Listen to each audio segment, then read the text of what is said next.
Welcome. This is Scott from My Life's Reward. I have some ATV Overland multi-day excursions that I want to share with you. There are 5.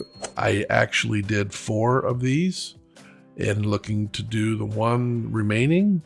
And I want to share the details, the distances, the places that we stayed, some of the attractions. If you pick any one of these, I don't think you'll be disappointed. The first one I'd like to go over with you is the Big Rapids and Higgins Lake Loop. It's 4 days, 317 miles thereabouts. Day 1, we go from Big Rapids to west of Cadillac, and we stay at Coyote Crossings Resort. Beautiful cabins there and a nice restaurant to eat at. It's out in the middle of nowhere. It's near the Pine River and the Manistee River and Tippy Pond. Beautiful area. The cabins are full cabins. They have a nice kitchen. They have multiple bedrooms in them, and they're modern. They're not old. They're very newish. They have television and all the amenities that you would want to look for. And some of the cabins are pet friendly. That first day, one is 60 miles from Big Rapids to the Coyote Crossings. Day 2 is right around 80 miles. We go from Coyote Crossings to Rustic Rafters, which is in Moorestown. Day 3 is 98 miles, going from the Rustic Rafters in Moorestown to the Leota Lodge Motel. And that's right on the banks of the Muskegon River. Though you can't see the Muskegon River from the motel, it's right close by it. And then the last day is 80 miles that you travel from the Leota Lodge Motel to back to Big Rapids. Some of the attractions to look for is you are crossing the Pine River. Of course, there's the Coyote Crossings. You're going through Boone, historic town. Hopkins Creek is going along the trail of one of the ATV trails, and that's nice to see that. And you cross it several times. Of course, there's Moorestown, and Boone and Moorestown. They're just you blink and you'll go right through them. But they do have some history to those towns. In the Moorestown, we did stay at a trapper's style cabin at Rustic Rafters Cabin and Campground. There are several available along with traditional camping. You're nearby Higgins Lake. We did stop at the Firehouse Bar and Grill in St. Helen. Also, the Leota Motel, the last time I stayed there, they were adding some cabins that were right on the bank of the Muskegon River, so that's something to look for. So that's about 300 miles, 4 days, and I'm calling that the Big Rapids and Higgins Lake Loop. 4 days and 317 miles. Next up, we have the Lake Huron Loop, 5 days and 345 miles. Day 1 is 34 miles. We go from the south end of Higgins Lake to the Beaver Trail Campground. Day 2 is 41 miles, going from the Beaver Trail Campground to the Mile Motel. Day 3 is 87 miles, going from the Mile Motel to the American Inn in Oscoda. And day 4 is 115 miles, going from the American Inn in Oscoda to the Camp Motel in Rose City. And finally, day 5, 68 miles, going from the Camp Motel to the south end of Higgins Lake, closing the loop.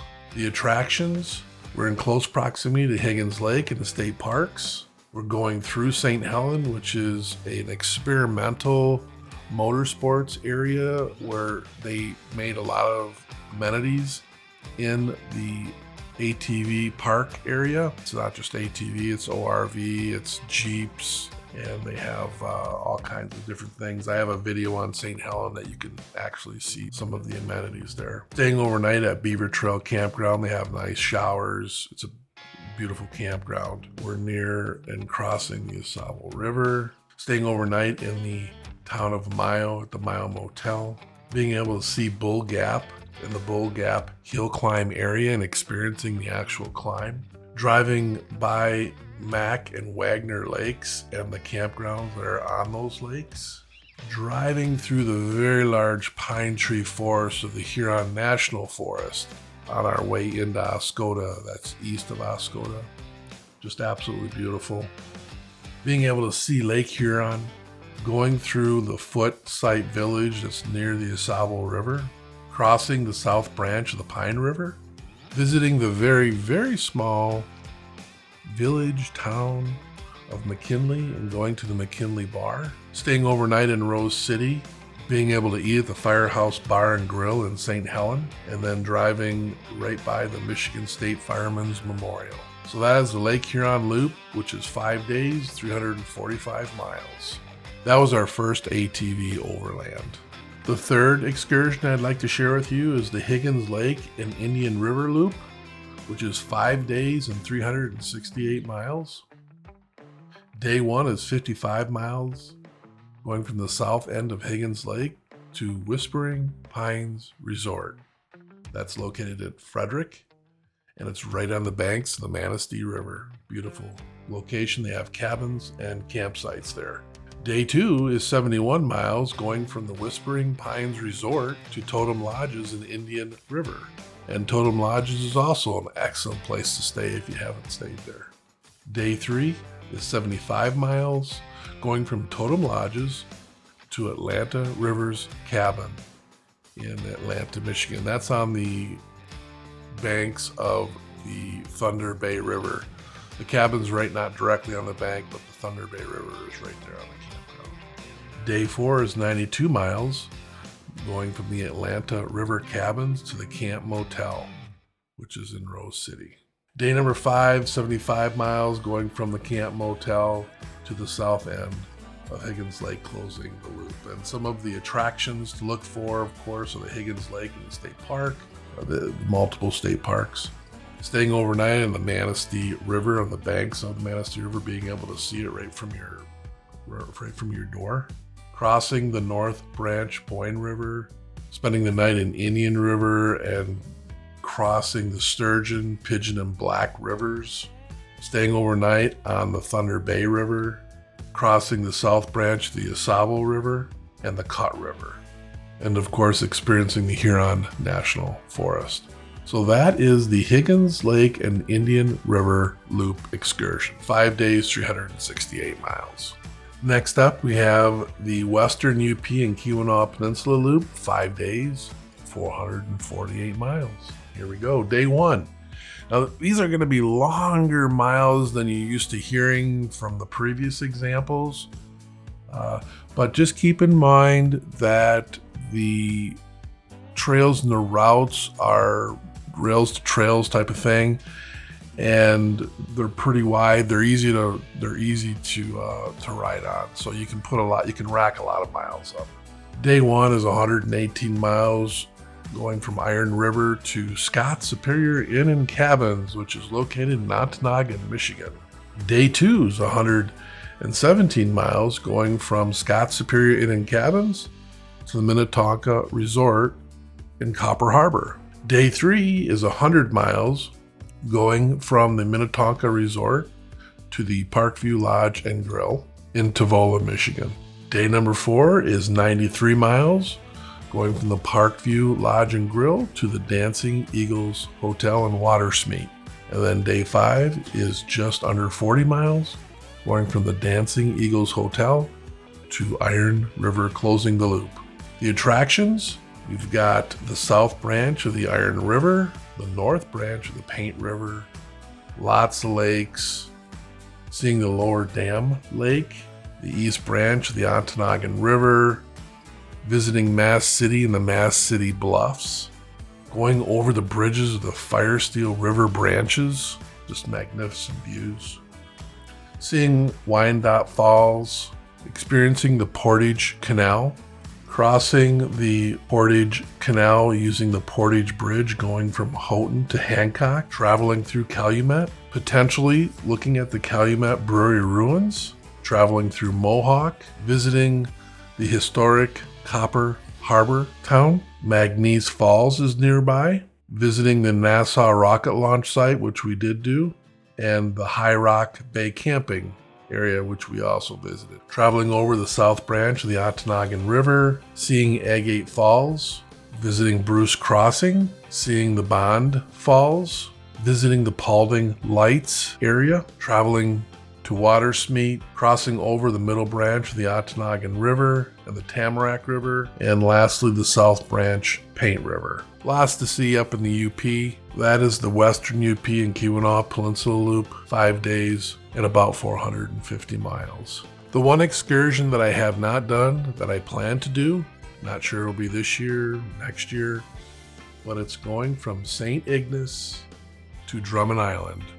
And you could make this a 4 or 5 day, depending on, or you could make it even a 3 day, depending on if you wanted to actually ride on Drummond Island. We'll do a 4 or 5 day example here, and it's hard for me to know without actually doing it, so I'm sort of guessing here. But I do know it's 163 miles. Day 1 is 48 miles going from St. Ignace to Cedarville and staying overnight in Cedarville someplace. Day 2 is 37 miles going from Cedarville to Drummond Island. Day 3 and or day 4, could do 1 or 2 days of riding on the island. And then day 4, day 5, depending on how many days you ride on the island, it would be 78 miles going back from Drummond Island all the way back to St. Ignace. The attractions are, you're able to visit Mackinac City and St. Ignace, of course, on the way there. You're going to see Cedarville, Detour Village. You're actually crossing the St. Mary's River on the ferry. Drummond Island itself, with the South Shore Beach, Shale Beach, and the steps at Marblehead. So what do you have to do once you get off the ferry once you're on Drummond Island? My understanding is the trails that are there are strictly for snowmobiles during snowmobile season.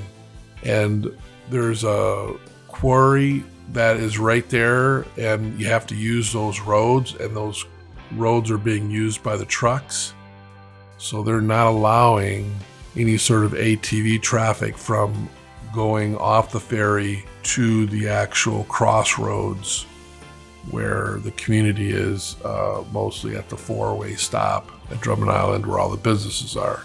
You have the quarry roads, and then you have private property, which has periods of time during the year which they're leased, or there's an agreement that snowmobiles can travel through private property. So the only way to go from driving off the ferry to the 4-way stop area where ATVs are permitted is to have it trailered, because you can't drive it down the road. It's a Michigan road, and it's illegal to operate an ATV or side-by-side down this road. So you have to make arrangements to have your vehicles trailered. And I would plan to do that if I'm ever able to do this trip. So just keep that in mind. But once you're able to get to the 4-way stop, you can do virtually anything. You can get to the places to eat, to places to stay overnight, as long as they're not back towards the ferry area where you have to travel on that road. There's plenty of other places to stay once you're at the 4-way stop. So that is my next excursion, and I wanted to share that with you on a pre-planned basis. I've had some viewers of the channel ask about that, and I thought, why not work that up on my route planning and see what happens. And in my research, I discovered that, I was able to figure out you can go from St. Ignace to Detour, totally legal, on the provided routes and trails for ATVs. And you can even cross over on the ferry. But once you get over to Drummond Island, you're kind of stuck there unless you get somebody to trailer you. If you have some excursions in Michigan or wherever and you want to share those, throw those in the comments section. If you have a suggestion for an overland, throw that down in the comments. I'd be interested in reading what you have to say. With that, I want to thank you for stopping by the channel and checking this video out. And until next week, take care.